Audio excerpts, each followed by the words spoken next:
français, mais ils n'aiment pas les Arabes. C'est un Français qui fait le bruit, ou il rentre sous, il casse, il dépasse, c'est un Français ou c'est un Espagnol. Il dit c'est un Arabe. Toujours c'est les Arabes. La majorité des parents des filles ici disent qu'il ne faut pas aimer les Arabes. Je ne sais pas pourquoi, moi. Ils ont des mœurs que certaines personnes n'arrivent pas à comprendre. Vous dormirez dans un lit. Ce lit, vous avez besoin pour dormir. Eux, ils s'en foutent de ce lit. Ils foutent une note par terre et ils se couchent par terre. Par rapport à nous, ils sont en retard, qu'est-ce que vous voulez? Vous avez des gars qui vivent depuis 20 ou 30 ans. Vous allez rester ce Et moi, j'en ai peur de ces gens. Moi, c'est parce que j'en ai trop dans ma maison, toute la journée. Et puis moi, j'ai une fille qui a 18 ans et je suis toujours ferme-toi à clé. Moi, c'est pas que je vous ai déjà dit, c'est pas que je les critique, c'est pas pourquoi. Les Algériens, ils sont bons, c'est pas du tout pareil. Pas comme pour l'Algérien et les Tunisiens. On les ignore. Personnellement, on les ignore. On n'a pas affaire à eux du tout, hein, nous. Hein. Merci. Sauf quand vous achetez des fromages, quand même. Oui, si on arrive à les comprendre. Hein. Peut-être des produits, ils sont bornés comme des... C'est des produits. Ils ne comprennent rien. C'est bruit qui coule tout seul? Oui, monsieur. Ah. Oui, il y en a beaucoup qui parlent comme ça. Oui, très, très mal. Ce sont vraiment des primitifs. Hein. Personnellement, hein, maintenant, c'est comme peut-être des braves gens, hein, c'est des braves gens, hein, j'en sais rien. Je vais aller voir chez eux que chez moi. Hein.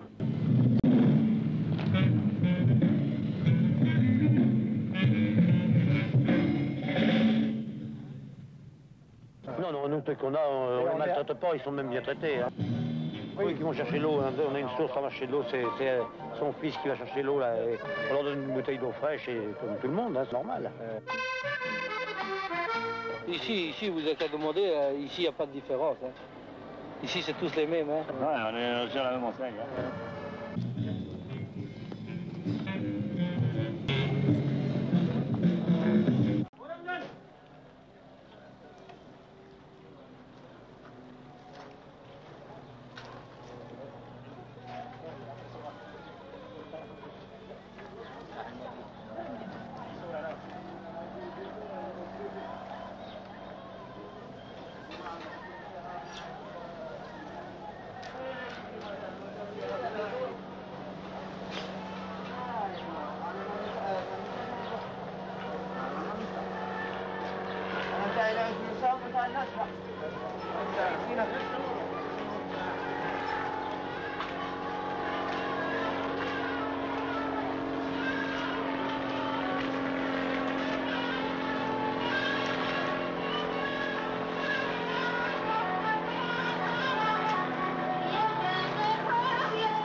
Quand je demande un Tunisien, alors... Ah bon, parce que vous êtes algérien. Oui, أنا ساكن جاي. ما كانش واحد يهضر له واحد تونسي هذاك. شكون ما نجمش يهضر له هذاك، روح هضر له نتاع التوانسه قال لك واش من نهار راحوا ما داروا لهمش. يهضر له هذا. قول له واش من نهار راحوا التوانسه ما حبوش يخدموا لهم. حب يسقسي التوانسه يخدموا لهم ولا ما خدموا لهمش. وما نعرف. Qu'est-ce que vous avez demandé, monsieur Courrier? Oui, nous avons demandé dans quelles conditions vous logez ici, qui était propriétaire, combien vous payez par mois, combien vous étiez par chambre. Et je voulais savoir si vous, qui êtes tunisien, je crois, Oui, je suis un Tunisien. vous avez les mêmes problèmes que les Algériens, je suppose, mais je crois que vous êtes dans une situation plus difficile en ce qui concerne les cartes de travail et... Ouais, pour les Tunisiens, c'est difficile. C'est plus difficile. Ouais, c'est Alors, difficile. est-ce que vous étiez il y a un mois, je crois, enfin je ne me souviens pas de la date exacte, à la manifestation qui a eu lieu devant la mairie pour réclamer des conditions de travail normales. Est-ce que vous êtes au courant de cela? Est-ce que vous y étiez? Non, j'ai pas le courage, moi pour ça. Mais il y en a des autres qui font ça, qui sont pas la carte de séjour, carte de travail. Ils veulent ça alors.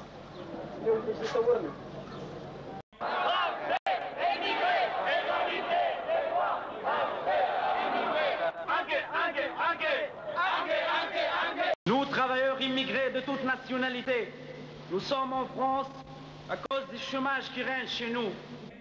Et de nombreuses officines, ONI, Boudium, organisent officiellement nos départs et notre esclavage. Nous devons faire les travaux les plus durs, les horaires les plus longs, au salaire le plus bas. Nous sommes des travailleurs, 2 tiers de la production de l'automobile, 3/4 des constructions privées et publiques, et 50% de la production de charbon. C'est nous qui la crions. Français, émigrés, égalité des droits. Français, émigrés, Français, émigrés, égalité des droits. Français, émigrés. Mauriciens, Mauriciens, nous sommes tous des travailleurs. Mauriciens, Mauriciens, nous sommes tous des travailleurs.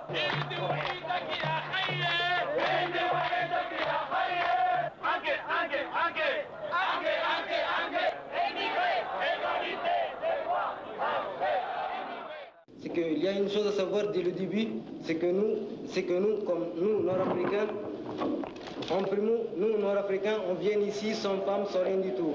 Alors on commence à travailler, alors que nos femmes ne travaillent pas, donc donc nos femmes ne sont pas en accord, ne fréquentent pas les femmes françaises. Alors pour cela, on est un peu mal admiré.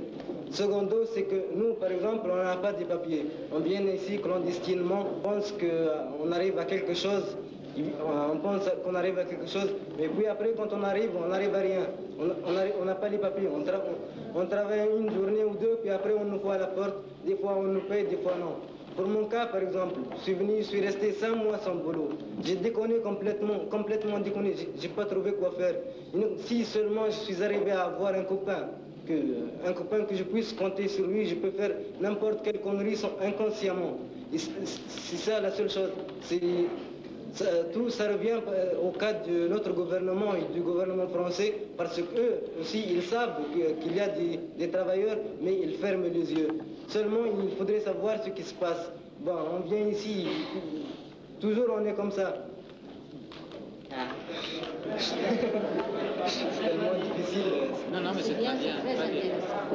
Continuez. Bon, pour le cas du racisme, on ne peut pas, on essaie de... Pour les cas des pioles, pour les cas des chambres, par exemple, on n'arrive pas à avoir une maison. Il y a un sur 10 qui est à l'école. Alors pour le cas du racisme, je reviens toujours au même truc, c'est tellement difficile à arriver à informer le peuple. Puis c'est que, par exemple, on voit le cas de Bianès, par exemple, celui qui a tué la femme ou la fille. Celui-là, c'est que, par exemple, il était obligé, il n'a pas de rang, il n'a pas trouvé quoi faire. Il a cherché, je ne sais pas exactement, mais peut-être qu'il a cherché du boulot, mais on n'en a pas pu arriver. Alors il est obligé de faire n'importe quelle chose. Par exemple, comme moi, je travaille 10 heures par jour, 11 heures par jour. Et bien, normalement, on travaille 8 heures. Quand on travaille de plus, il faut qu'il nous paye le supplémentaire. Et bien, lui, il ne nous paye pas. Il dit, si tu veux travailler, tu peux travailler, si tu ne veux pas, tu ne travailles pas.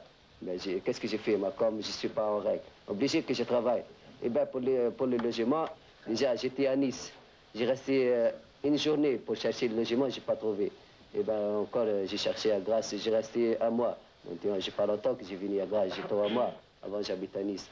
J'ai 3 mois que j'ai venu à Grasse. Et bien, j'ai cherché partout à Grasse, je n'ai pas trouvé le logement. Obligé que je vienne ici. Et si tu vois comment le logement, c'est pas bon ici. Toute la nuit, je ne dors pas, moi, toute la nuit. Quand je me réveille le matin, je ne peux pas travailler à cause de la rivière qui passe et tout ce bordel. Moi, je vais apporter un témoignage d'un Français. Il y a 20 ans, j'étais secrétaire du comité d'entreprise à chez Citroën. Citroën m'a dit, la Citroën pratiquait de la façon suivante. J'allais en Italie, on va venir pointer Italiens, les choses mirobolantes, on les amène à Paris pour travailler. On les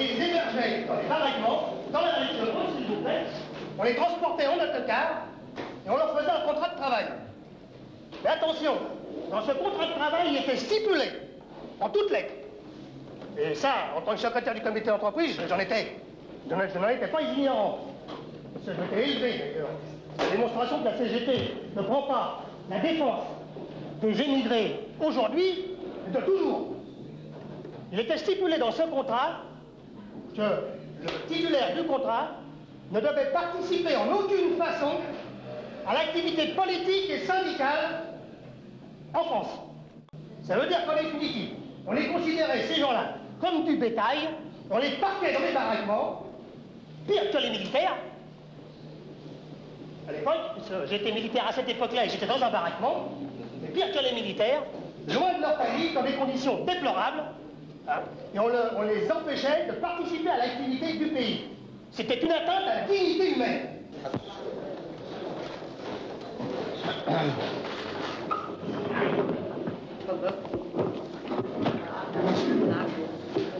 Messieurs, mesdames, quand je passe au bureau d'emploi, je demande l'emploi. Je me demande quel métier, que je suis, quel métier, je suis boiseur. Il m'a dit, tu travailles à manœuvre ou bien non?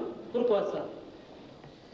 J'étais encore demandé sur l'annonce, je travaille en boiseur, il m'a téléphoné, tu es quelle nationalité? Je lui ai dit tunisien, il m'a dit non. Après j'ai téléphoné encore, il m'a dit de quelle nationalité? Je lui ai dit français, il m'a dit viens tout de suite. Pourquoi ça? C'est tout.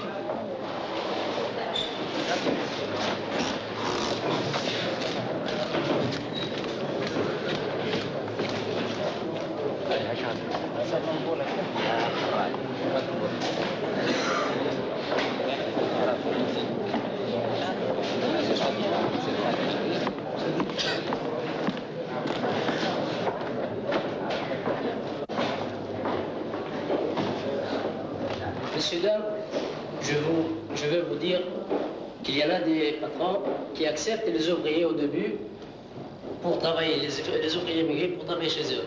Alors, ils lui donnent une somme de 600 ou 700 à l'heure. Il travaille avec lui pendant un mois et après il lui dit, toi tu ne sais pas travailler. Et plus que ça, toujours il engueule. À chaque fois qu'il fait une chose, alors il lui dit, ça ne va pas du tout, ça ne va pas du tout. Moi, je comprends de ça que le patron toujours dit ça pour qu'il enlève le moral de cet ouvrier. Lorsque cet ouvrier, un autre jour, veut parler de son droit, il veut dire je veux l'augmentation ou je veux un peu plus, alors il se rappelle chaque fois où il engueule le patron, alors il dit c'est pas la peine, toujours il m'engueule, moi je ne sais pas travailler. Alors toujours il n'a pas le courage de parler, il n'a pas le courage de dire augmentez-moi ou bien je veux un peu plus de salaire. Et ça, c'est pas un seul patron qui fait ça, il y a tous les patrons qui ont fait ça. Il dit à tous les ouvriers immigrés que vous ne savez pas travailler, c'est pas comme ça le travail, tant qu'ils travaillent bien, ils travaillent toujours. S'ils ne travaillent pas bien, pourquoi il accepte pendant 3 ans, 4 ans, il travaille chez lui? Il n'est pas nécessaire celui-là, c'est pas la peine de continuer avec lui s'il ne travaille pas comme il faut. Alors, il accepte pour travailler et pour qu'il lui paye moins plus que les ouvriers français. Voilà ce que je veux dire. Ce qui s'est passé, ce que vous en pensez. On a été plutôt surpris nous-mêmes, hein. Vous ne vous y attendiez pas? Ah, pas du tout. On s'est demandé ce qui leur arrivait, hein. Et on se demandait ce qu'ils demandaient, puisque ce sont des immigrés qui n'ont pas de carte de séjour, quoi. Tant qu'ils me font gagner de l'argent. Tant qu'ils viennent, qu'ils payent.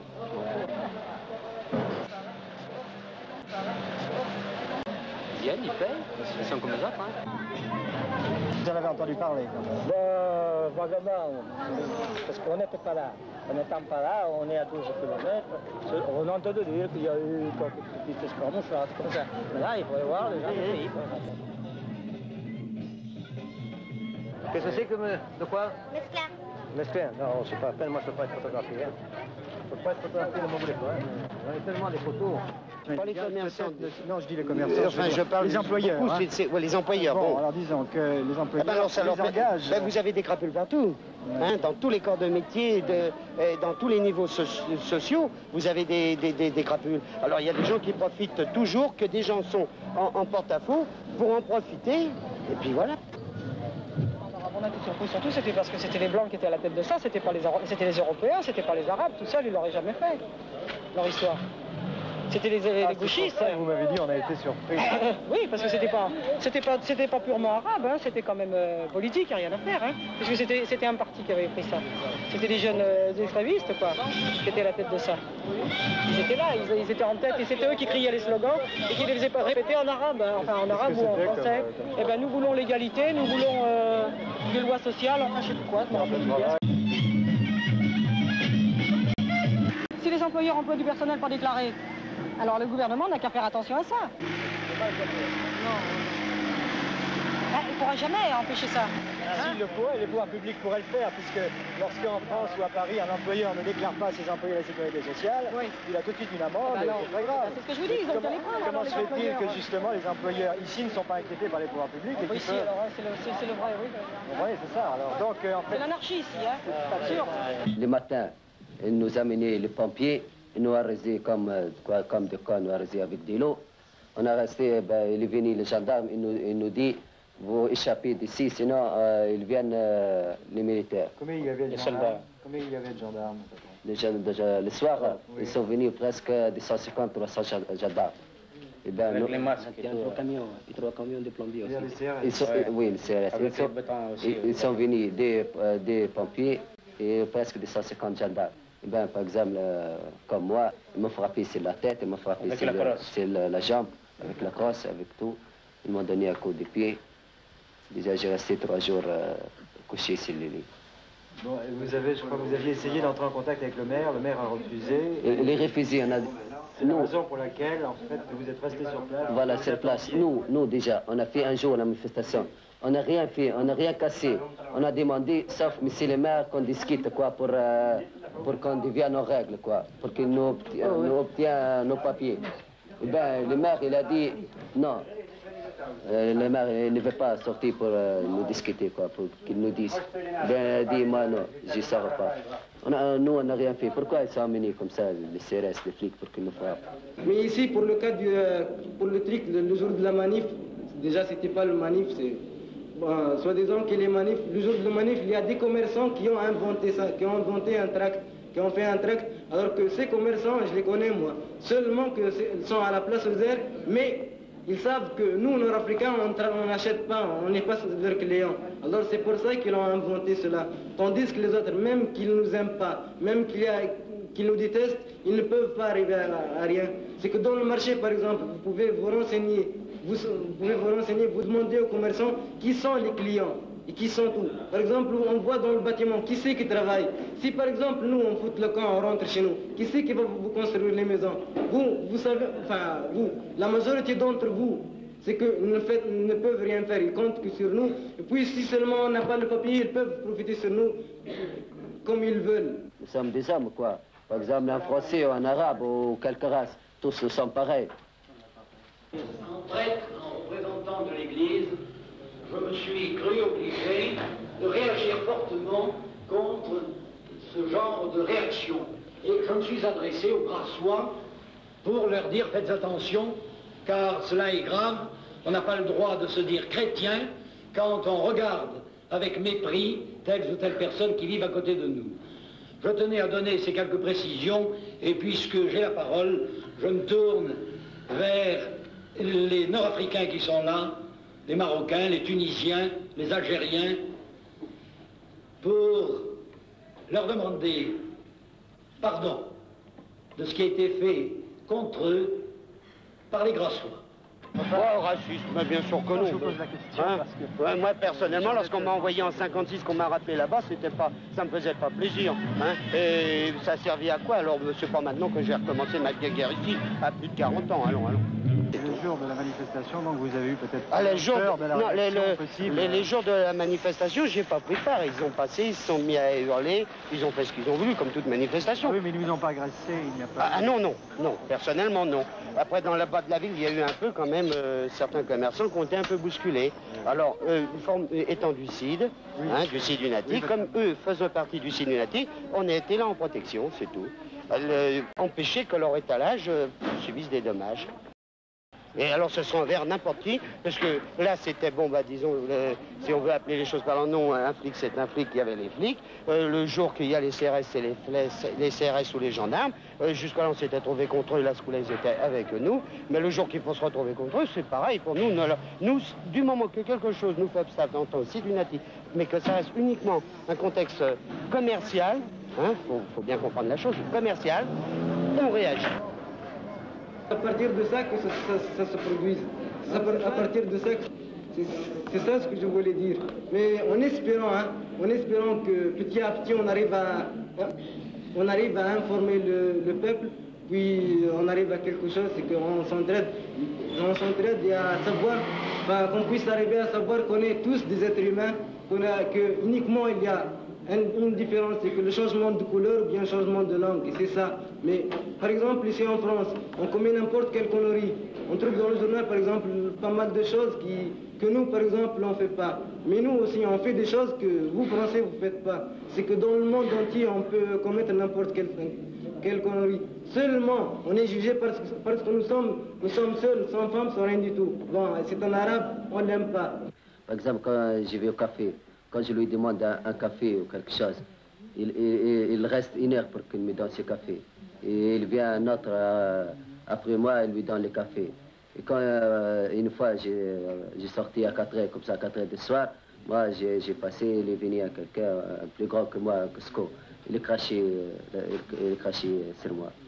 Moi, qu'est-ce que j'ai fait? Je suis dans son pays, je ne peux pas lui faire quelque chose. Comme par exemple vous, si quelqu'un il vous crache sur vous. Mais je lui casse la gueule. Voilà, moi je peux pas lui casser la gueule. Même si je le touche ou je lui parle. Après il va au gendarme et le gendarme qu'est-ce qu'il me fait, il m'envoie expulser.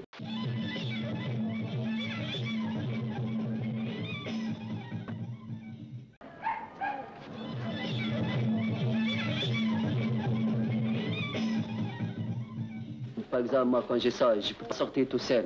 Par exemple, s'il m'attrape 2 ou 3, je ne peux pas faire comme ça. Par exemple, si je sors la nuit, je demande à mon cousin ou à mon copain, l'autre, qu'on sort ensemble. Comme ça, quand nous sommes 3, on peut faire quelque chose.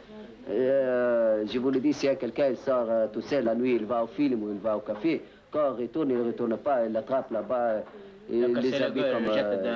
il les jette dans la rivière, il les fait comme il veut.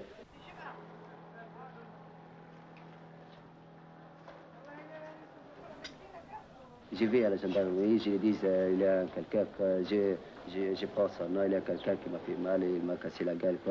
Qu'est-ce qu'ils m'ont dit? Ils m'ont dit on verra. Eh ben, il faut attendre, on verra. C'est comme ça ici. On verra, c'est tout ce qu'ils disent. C'est pas bon. Il faut qu'on fasse quelque chose, quoi.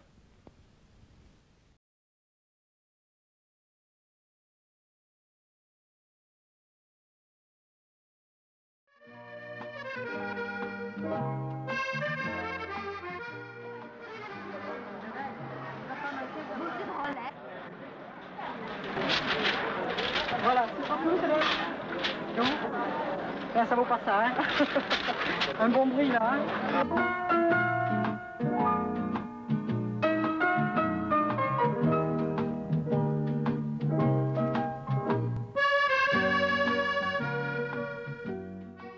Ils n'aiment pas les Arabes.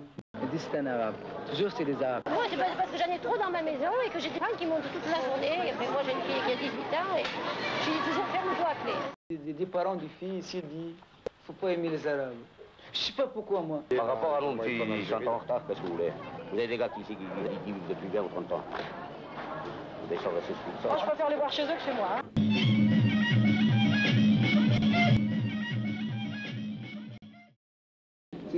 C'est ça ça ce que je voulais dire. Mais en espérant que petit à petit on arrive à informer le peuple, on arrive à quelque chose, c'est qu'on s'entraide et à savoir, qu'on puisse arriver à savoir qu'on est tous des êtres humains, que uniquement il y a une différence, c'est que le changement de couleur ou bien le changement de langue, et c'est ça.